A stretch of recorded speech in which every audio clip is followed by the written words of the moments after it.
going on, everybody? Joel here from Stay 48 Exotics, and in today's quick little video, I kind of wanted to go over some snakes that I haven't really shown off that much, and I don't know why. I don't know what has prevented me from showing these snakes off, but I just kind of want to dabble into that. So we're going to check out some of the not so seen snakes in the collection.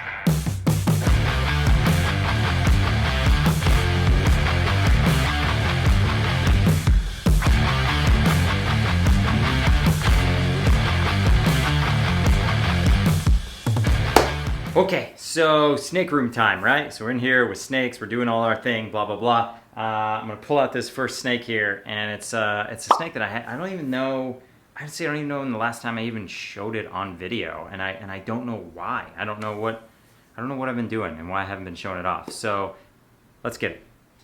All right, so here she is. This snake is known around here as Little Garcia. This was a pickup from Always Evolving Pythons. And she is a pastel fire cypress. And the cypress gene is a really, really cool gene that I feel like hasn't been, maximized on its entirely full potential that it really does have. But I just wanted to note, like, the head on this girl right here just keeps getting more and more blushed out. Like it's getting brighter and brighter as time goes on, which is crazy to me. And I just kind of noticed that the other day.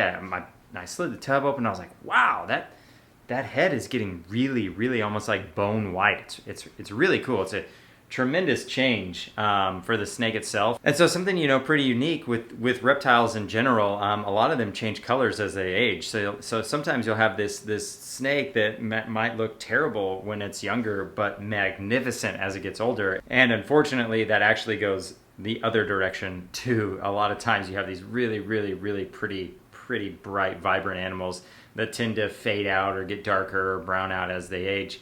And that's especially common, obviously, in ball pythons. But something that is really unique about the fire gene is that seems to really help these snakes hold their color and stay bright well into the future. And that is in combination with pastel, which is obviously a brightening gene as well. And then with cypress, which in my experience right now, which is about this much, so little to none experience, is very similar to yellow belly in the fact that it really enhances the colors. It makes things brighter, it makes things stronger, and it helps them keep their color. And so that's what I'm most excited about with cypress itself is the potential future of the project and what it may do to help us produce prettier and prettier adults, because that's kind of, that's like sort of my end goal here amongst everything else is really, really vibrant, pretty adults. I think that's like the next frontier in ball pythons. We already have just, there's tons of ball pythons for sale in any given moment, right? There is a lot of these animals out there. But now I think we're pushing past, just really, really cool combos and packing in as many genes as we can to really making great combos. And that's the goal here. And I know that's the goal for a lot of other breeders, is making great combos that every gene really accents the snake and really brings it out as much as possible. It's not just throwing genes in there now and having a 6 gene snake, And so even though maybe a 6 gene snake might be extremely genetically powerful, and that might be a great thing to have in your group, but the idea is, I guess, behind all that is not necessarily just going for the most genetically powerful now, it's going for the most genetically perfect, I guess, in a way. I guess this is why they call it living art, trying to make the snakes that really truly look beautiful consistently, like their whole life. And there's a lot of genes out there that I think are going to unlock that secret. I think obviously Desert Ghost is definitely one of them, but I really think cypress in the right combo is definitely going to be one of the top genes for that.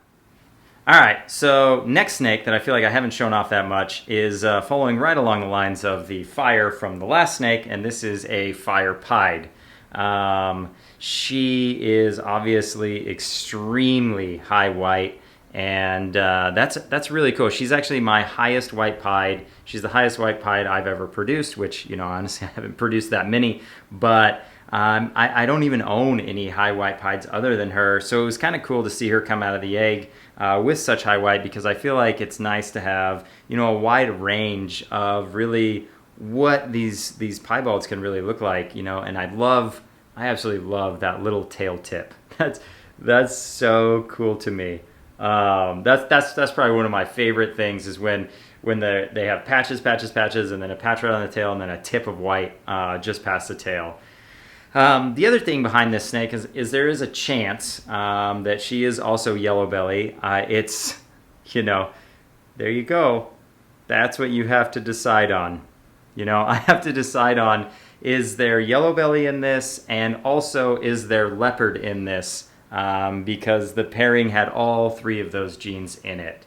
Additionally to that, she is 66% het for clown, so I am 66% for sure that she is going to prove out. So there's that.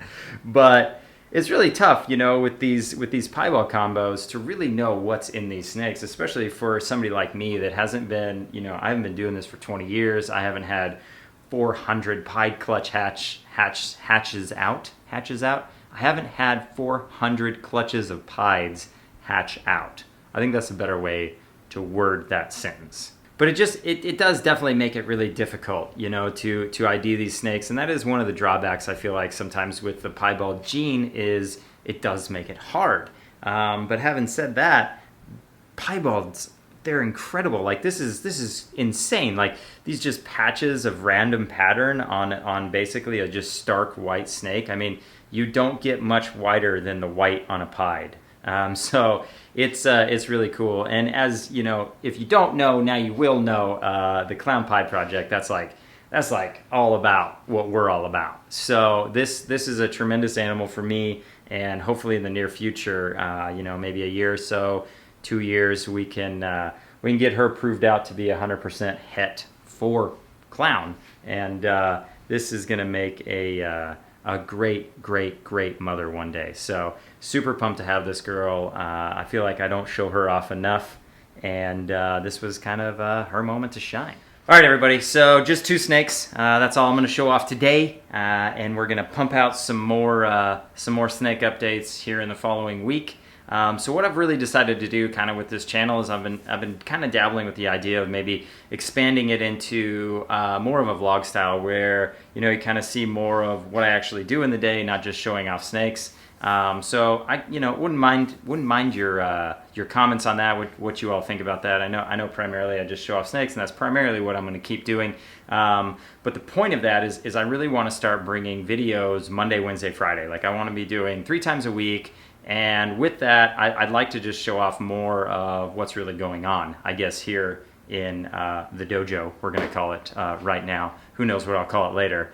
And then another question I really wanted to ask is, what do you all think about the ultramel project? I've really been looking at that a lot lately, and you know, Gavin from Balls to You just posted a video about the ultramel project and what he has going on, and I'll put a link down in the description to that video so you all can go check that out, because he's really showcasing, you know, what the ultramel project is and its comparison and contrasting to, you know, Banana, because I feel like Banana really did come in and kind of steal the thunder of ultramel a little bit. But I don't know, I've been really looking at the ultramel project lately, and I'm just kind of wondering, you know, what do you all really think about it? Do you think it's one of those genes that is going to have a really tough time showing different colors? Like if you're going to layer on like cypress, let's say, or you know, something like that, is it going to make a tremendous impact, or is it going to be, you know, severely drowned out? And so that's kind of some of the stuff I've been thinking about. You know, I know the ultramel project is really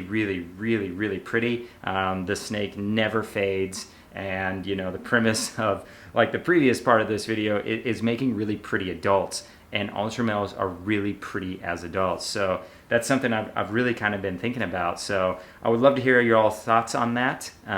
So just jump down there in that little link thing. It says comment down below, or you know, whatever the heck that thing says, and let me know. And on that note, thank you so much for tuning in, and expect these videos Monday, Wednesday, Friday. I'm gonna do it. I'm jumping on it. I'm gonna do it. I'm gonna commit, and we're gonna start pumping out some actual content on this channel again like we used to. So thank you so much for tuning in, everybody. I really appreciate it. I hope your morning, night, evening, whatever it is going great, and we'll see y'all later.